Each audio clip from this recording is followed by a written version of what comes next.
The transport ship landed on Korath Prime just as the twin suns began to set. Elena Vasquez stood at the window and watched the alien sky turn purple and gold. She had traveled for 3 months through cold space to reach this place. Now she was here, and she felt very small. The Galactic Military Academy rose from the desert like a fortress made of black stone. It was ancient. It was feared. For 10,000 years, the greatest warriors of 100 species had trained within its walls. And now, for the first time in history, a human would walk through its gates. Elena picked up her bag and stepped off the ship. The hot wind hit her face immediately. It smelled like metal, and something sweet she could not name. She was 28 years old. She had worked in the deep space mining colonies for 6 years before this. She had survived cave-ins, radiation leaks, and a hull breach that killed 11 of her crew members. She had thought she understood hardship. She was wrong. The welcome she received was not a welcome at all. A tall creature with 4 arms and skin like white crystal stood waiting for her. His name was Instructor Vane, and he looked at Elena the way someone might look at an insect that had crawled onto their food. "You are the human," he said. It was not a question. "Cadet Elena Vasquez, reporting for the Blade Trials," she answered. Vane made a sound that might have been a laugh. "The Blade Trials are not for your kind. Your species joined the Coalition only 12 years ago. You are children playing at war." Elena said nothing. She had learned long ago that some words were not worth answering. Vane led her through the academy grounds. Other cadets stopped to stare as she passed. She saw the Cathari first, beings like Ven, with 4 arms and bones that grew into natural blades beneath their crystal skin. They were beautiful and terrifying. Then she saw the Vrexi, giant insect creatures that stood 8 feet tall, with limbs that ended in serrated edges. And the Saurek, reptilian warriors covered in scales that could stop a plasma bolt. Every single one of them was built for killing. Every single one of them looked at Elena like she was already dead. Her quarters were in the lowest level of the dormitory, near the waste recycling systems. The room was small and smelled bad. The bed was a metal slab with a thin mat on top. There was no window. "Training begins at dawn," Vane said. "Try not to die on the first day. The paperwork is tedious." He left without another word. Elena sat on the metal bed and breathed slowly. She thought about home. She thought about Earth, a planet she had never actually visited. She thought about her grandmother, who had survived 3 wars and a famine, and had lived to be 97 years old. Her grandmother used to say something that Elena never forgot. "The oak tree breaks in the storm. The grass bends and survives. Be grass, little one." Elena unpacked her bag. She had brought very little. Some clothes, a photograph of her family, a small stone from the first asteroid she had ever mined. She placed these things carefully in the corner of her room. Then she lay down on the hard bed and closed her eyes. She did not sleep well. She did not expect to. The next morning, she found the training grounds filled with nearly 200 cadets. They stood in neat rows organized by species. The Cathari stood together, their crystal skin catching the early light. The Vrexi clicked and buzzed among themselves. The Saurek were still and silent like statues. Elena stood alone. A horn sounded, deep and loud. The cadets fell silent. From a raised platform, a scarred Cathari warrior looked down at them all. This was Commander Zrel, the master of the Blade Trials. He had fought in 11 wars. He had killed more enemies than most species had members. Half of his face was melted and twisted from an old plasma burn. "You are here because you believe you are warriors," Zrel said. His voice carried across the grounds without effort. "You are wrong. You are nothing. You are soft. You are weak. The Blade Trials will show you what you truly are." He began to walk along the platform, his 3 remaining arms clasped behind his back. "For the next 3 months, you will be tested. You will fight. You will bleed. You will break. Some of you will die. This is not a threat. This is a promise. The weak will be removed. The strong will be forged. Only the worthy will remain." His eyes found Elena in the crowd. She felt his gaze like a weight on her chest. "I see we have a human among us this year," Zrel said. "The first of your kind to attempt the trials. I wonder how long you will last. I suspect not long at all." Some of the cadets laughed. A Cathari standing near the front made a gesture that Elena did not understand but knew was an insult. She kept her face still. She kept her breathing steady. She said nothing. The first test came that same afternoon. It was simple. A race through an obstacle course filled with barriers, pits, and climbing walls. Speed and strength were what mattered. Elena had neither compared to her alien competitors. She finished last. The Cathari noble who had insulted her earlier found her after the race. His name was Toraxis, and he was the son of a famous general. He stood over Elena while she caught her breath, his forearms crossed over his chest. "You should leave now, soft meat," he said. "Save yourself the shame of being carried out in pieces." Elena looked up at him. He was tall and beautiful and cruel. He had finished first in the race. He expected her to cry or beg or run away. "Thank you for the advice," she said calmly. "I will think about it." Then she stood up and walked away, leaving Toraxis confused and angry behind her. That night, Elena sat in her small room and wrote in a notebook. She wrote down everything she had observed that day: how the Cathari moved, how the Vrexi communicated, how the Saurek conserved energy between activities. She wrote down their strengths. She wrote down their weaknesses. She did not know if she could win the blade trials. She did not even know if she could survive them. But she knew one thing for certain. She was not going to quit. Not today, not tomorrow, not ever. Her grandmother had survived 3 wars. Elena would survive this. She turned off the light and lay down on her hard bed. Tomorrow would be worse than today. She accepted this. And somewhere deep inside her, in a place that humans had carried since they first walked across endless plains, hunting prey that was faster and stronger, she smiled. The race was just beginning. The first 3 weeks of the blade trials were designed to break the week. Elena learned this quickly. Every test, every challenge, every competition was built around speed and power. The things she did not have. She woke before dawn each day. She trained until her muscles screamed. She fought in sparring matches against opponents who could break her bones with a single strike. And every single day she finished near the bottom of the rankings. The other cadets stopped seeing her as a threat. They started seeing her as entertainment. Toraxis was the worst. The Cathari noble had made Elena his personal project. He found new ways to humiliate her every day. He tripped her in the corridors. He sabotaged her equipment. He spread stories about humans being nothing more than clever animals who had stumbled into space by accident. "On my homeworld, we keep creatures like you as pets," he told her one morning, loud enough for everyone to hear. "Perhaps when you fail, I will put a collar on you and take you home." The other Cathari laughed. Even some of the Vrexi clicked their approval. Elena looked at Toraxis with calm eyes. "That is very kind of you to offer," she said, "but I must decline." She walked away. Toraxis stared after her with confusion and growing hatred. He could not understand her. None of them could. When they insulted her, she did not fight back. When they hurt her, she did not cry. When they told her to quit, she simply said no. It was like trying to wound water. During the second week, a sparring match went too far. Toraxis was her opponent, and the instructors were not watching closely. He was supposed to stop when she yielded, but he did not stop. His crystal blade arms struck her ribs with terrible force. She heard the crack before she felt the pain. 2 ribs, broken clean through. Elena fell to the ground. She could not breathe. The world went white with pain. She heard Toraxis laughing somewhere above her, heard him telling everyone that this was what happened to species that did not belong. The medical staff came for her. They expected her to withdraw from the trials. A broken body was a reasonable excuse to quit. No one would blame her. Elena let them heal her ribs with their advanced technology. The bones were mended in a few hours. The pain remained much longer. The next morning she returned to training.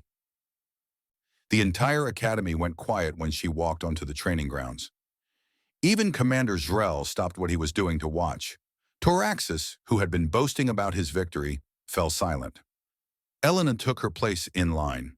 She did not look at anyone. She did not say anything. She simply stood there, ready for the day's challenges. A young Saurek named Ren was standing nearby. Unlike most of his kind, he had shown Elena small kindnesses since she arrived. He leaned toward her now, his voice low. "Why did you come back?" he asked. "Everyone expected you to leave." Elena considered the question carefully. Because leaving was not an option, she said. But you are hurt. You are in pain.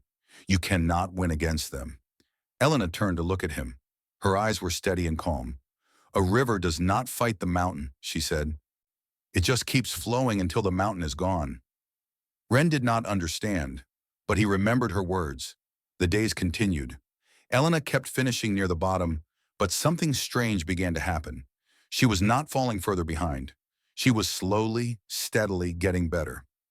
Not by much, not enough to win, but enough to survive.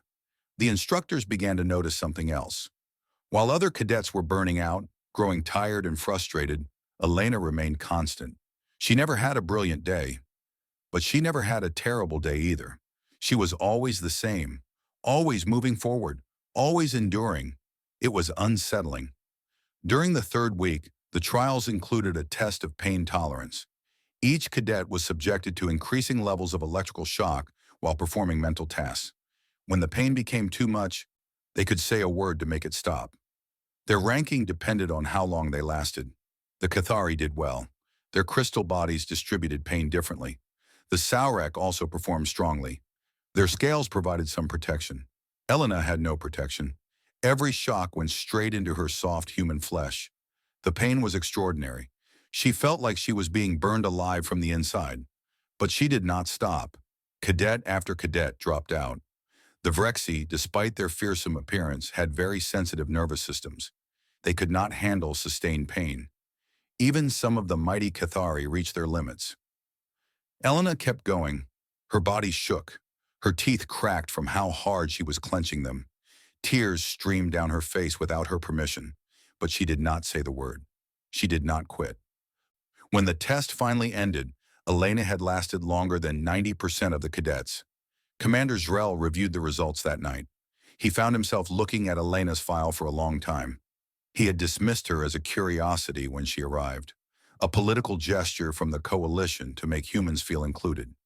He had expected her to wash out within days. She was still here. He began reading about humanity, about their history, about their evolution. What he found disturbed him deeply. Humans, he learned, were not strong compared to other predators on their homeworld. They were not fast. They did not have claws or fangs or armor. By all logic, they should have gone extinct long ago. But they had not. They had survived. They had thrived. They had conquered their planet and spread to the stars. How? The answer was simple and terrible. Humans were persistence hunters. In ancient times, they had chased their prey across vast distances, not trying to catch them, just following. They followed until the prey collapsed from exhaustion. They followed until the prey's heart gave out. They followed for hours, for days, for as long as it took. They did not need to be faster. They just needed to not stop. Jarrell closed the file. He looked out his window at the academy grounds below. Somewhere in those buildings, a small human woman was sleeping. Her ribs still hurt. Her body was covered in bruises. She had no friends, no advantages, no hope of victory. And yet she was still here. For the first time in his long career, Commander Jarrell felt something he had not expected to feel. He felt worry. He had seen many warriors in his life. He had seen strength and speed and skill beyond imagination. But he had never seen anything quite like this quiet refusal to break, this endless, patient endurance. It was not natural. It was not right. It was human. And somehow that made it terrifying. The fourth week of the Blade trials brought change. The tests were no longer about speed and strength. They were about survival. Elena had been waiting for this. The first challenge was a sleep deprivation exercise. Cadets were forced to stay awake for 40 hours while completing combat simulations and tactical problems. The instructors pushed them constantly. There was no rest. There was no mercy. By hour 20, the Vrexi began to fail. Their insect bodies needed regular periods of stillness to regulate their internal systems. Without rest, they became confused and slow. One by one, they collapsed. By hour 30, the Cathari started struggling. Their crystal bones required special nutrients every 6 hours. Without sleep, their bodies could not process food properly. They grew weak and brittle. Some of them cracked. By hour 35, even the mighty Sorek were suffering. Their cold blood made them slow and they were tired. They needed warmth and rest to function. Without these things, they moved like creatures trapped in ice. Elena kept going. 40 hours without sleep was nothing special to her. In the mining colonies, she had once worked 60 hours straight during an emergency. Her body remembered that. Her mind remembered that. This was hard, but it was not impossible. When the challenge ended, she was still standing. Not strong, not fast, but standing. Her ranking jumped from near the bottom to the middle of the group. The other cadets did not know what to make of this. Elena was supposed to be the weak one, the joke, the creature they kept around for entertainment. But here she was, outlasting warriors who had been bred for battle since before humans learned to make fire. Taraxis watched her with new eyes. There was still hatred there, but now there was something else, something that looked almost like fear. The fifth week brought a survival hunt. Cadets were dropped alone into a hostile wilderness and told to find their way back to the academy. They had no food, no water, no weapons, just their bodies and their minds. The planet's wilderness was brutal. The days were burning hot. The nights were freezing cold. Dangerous creatures hunted in the shadows. Most species could survive for perhaps 3 or 4 days in such conditions. Elena survived for 9. She did not move fast. She did not fight the creatures she encountered. She found shelter during the hottest hours. She collected water from plants and rocks. She ate insects and roots that her human stomach could barely process. She walked and walked and walked. When she finally returned to the academy, she was thin and weak and covered in cuts. But she was alive. She had finished before half the remaining cadets. Ren found her in the medical center afterward. The young Saurek looked at her with something that might have been wonder. "How did you do that?" he asked. 9 days without proper food or water. How is that possible?" Elena thought about the question. Her body hurt everywhere. She had lost so much weight that her uniform hung loose on her frame, but she smiled. "My ancestors walked across continents," she said. "They crossed deserts and mountains and frozen wastelands. Not because they were strong, because they refused to stop walking." Ren did not fully understand, but he was beginning to. The 6th week brought a 72-hour tactical simulation. Teams of cadets were placed in a massive training facility and told to complete objectives while fighting each other. It was chaos. It was war. It was exactly what the trials were designed to prepare them for. Elena's team lost every major battle. They were outfought and outmaneuvered at every turn. By the end of the first day, most of her teammates had been eliminated, but Elena was still in the game. She did not try to win fights. She tried to survive them. She hid when she needed to hide. She ran when she needed to run. She waited in the shadows while stronger cadets exhausted themselves fighting each other. Hour after hour passed, day after day. Teams that had dominated the early fighting began to fall apart. Their members were tired. Their supplies were gone. Their spirits were broken. Elena kept moving, slowly, quietly, endlessly. When the 72 hours finally ended, Elena was the last cadet standing. Not because she had defeated anyone, because everyone else had stopped before she did. Commander Zrel watched the final moments of the simulation from his observation room. He had pulled Elena's file again. He had read it many times now. Each time he found new things to worry about. Humans, he had learned, did not just survive difficult conditions. They thrived in them. Their history was filled with impossible journeys, expeditions to frozen poles where the temperature dropped below anything a Cathari could survive, ocean crossings in tiny boats that took months, space voyages that lasted for generations, with humans living and dying and being born in the endless dark between stars. They were not designed for comfort. They were designed to endure. And Elena was proving this truth with every day that passed. Her ranking continued to climb. She was not winning challenges through skill or strength. She was winning them by simply refusing to lose, by being the one who remained when everyone else had given up. Taraxis became obsessed with her. He spent all his energy trying to break her. He attacked her at every opportunity. He spread worse rumors. He made her life as difficult as possible, but he was the one who was breaking. The Cathari needed validation. They needed to dominate. When an enemy would not acknowledge defeat, It drove them mad. And Elena never acknowledged anything. She absorbed every attack and kept moving forward. She was like a wound that would not heal. By the end of the 8th week, Toraxis looked tired and thin. His crystal skin was dull. His movements were slow. He had spent so much energy trying to destroy Elena that he had forgotten to take care of himself. Elena looked exactly as she had on the first day. Calm, patient, unbroken. The other cadets were beginning to understand something. Strength was temporary, speed faded with time, but endurance was forever. And this small human woman had more endurance than any of them could imagine. She was not playing the same game they were playing. She was playing a longer game, and she was winning. By the 9th week, only 40 cadets remained from the original 200.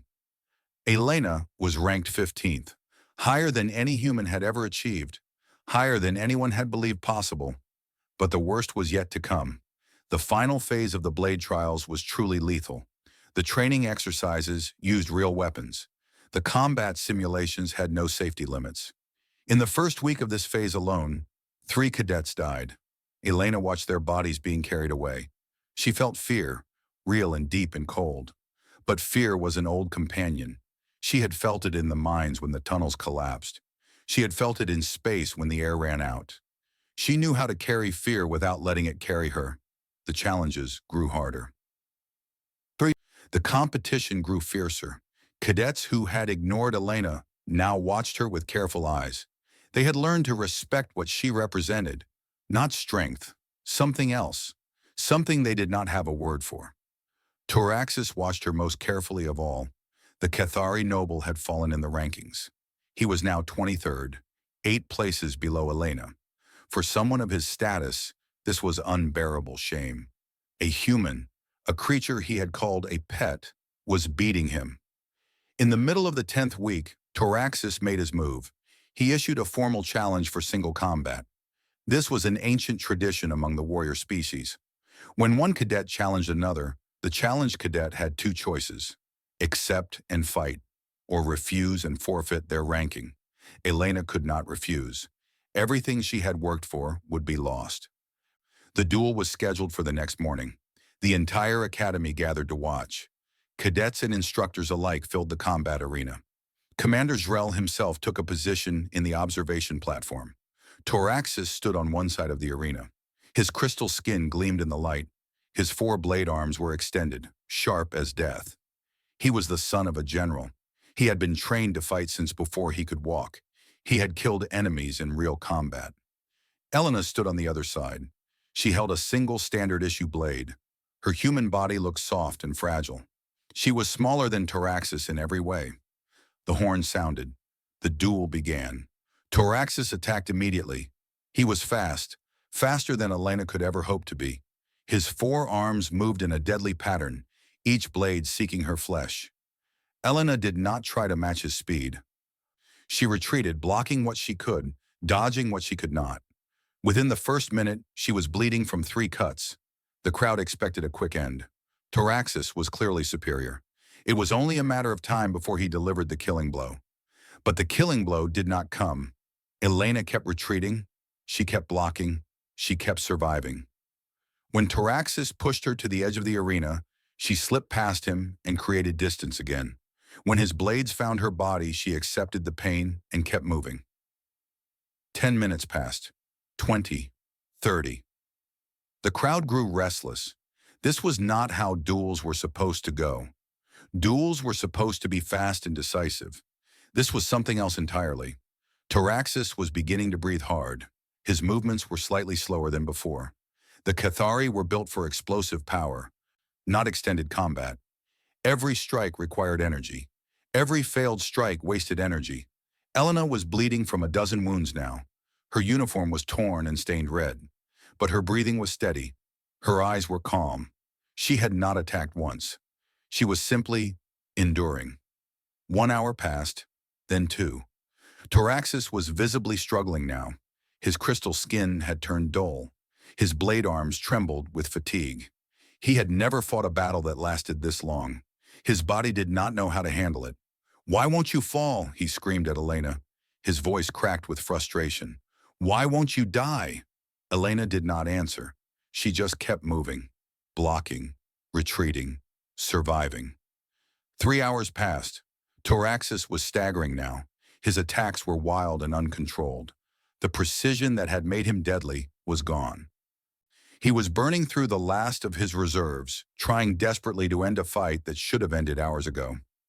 Elena watched him carefully. She had been watching him for weeks. She knew his patterns. She knew his weaknesses. She knew exactly how he moved when he was tired. And she had been waiting. In the 4th hour, Toraxis made a mistake. His right blade arm extended too far. His balance shifted wrong. For just a moment, he was open. Elena moved. It was a single strike, precise and perfect. Her blade caught his leading arm at the joint. The crystal cracked. His weapon fell from his grip. Before he could react, Elena was inside his guard. Her blade was at his throat. The arena went completely silent. Toraxis stared at her with wide eyes. He was shaking, not from exhaustion alone, from something deeper. From the realization that he had been wrong about everything. He had spent months trying to break her. Instead, she had broken him, not through strength, not through speed, through patience so deep that it felt like a force of nature. Elena held the blade steady. She could kill him. The rules allowed it. Everyone expected it. She stepped back. She lowered her weapon. Then she picked up his fallen blade and offered it to him, handle first.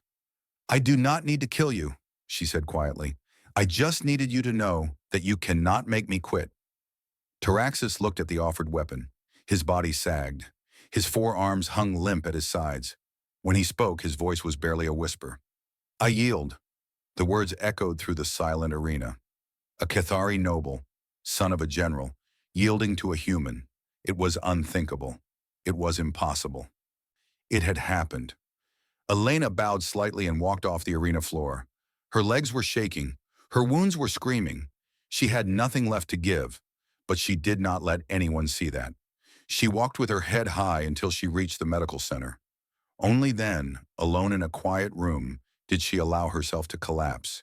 She had won, not through power, through something far more dangerous, through the simple, terrible human refusal to stop. The final week of the Blade trials passed like a fever dream. Elena moved through the remaining challenges in a haze of exhaustion and pain. Her body was held together by medical technology and pure will, but she kept moving. She always kept moving. When the last day finally came, Elena stood among the survivors. Of the 200 cadets who had started the trials, only 31 remained. 30 species had sent their finest young warriors to this academy. Most of those species had no one left. Elena was ranked sixth in the most brutal military training program in the known galaxy. Sixth among warriors who had been bred for battle across 10,000 years of evolution. Sixth, and she was the first human to ever complete the trials.